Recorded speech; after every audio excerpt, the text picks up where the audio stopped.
Good evening বন্ধুসকল।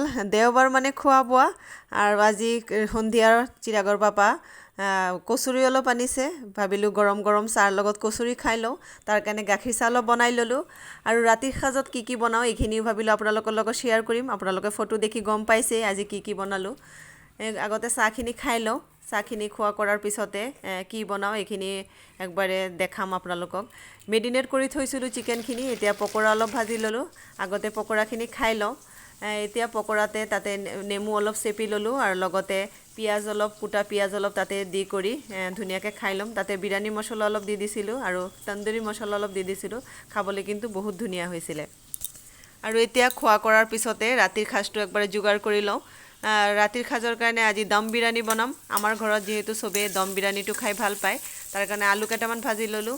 আৰু বিৰিয়ানীখিনি কেনেকৈ বনাওঁ এইখিনি আপোনালোকৰ লগত আৰু শ্বেয়াৰ নকৰিলোঁ, যিহেতু মোৰ চেনেলত দিয়াই আছে বিৰিয়ানী কেনেকৈ বনাওঁ, আৰু আজি আৰু শ্বেয়াৰ নকৰিলোঁ।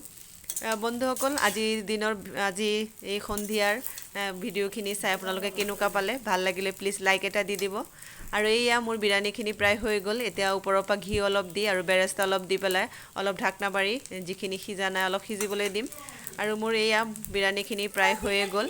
এতিয়া ভাবিলোঁ একদম ৰাতিৰ খোৱাৰ কাৰণে আমি সাজটোৰ থালিটো ৰেডি কৰি লওঁ। এয়া মোৰ থালি একবাৰ ৰেডি হৈ গ'ল।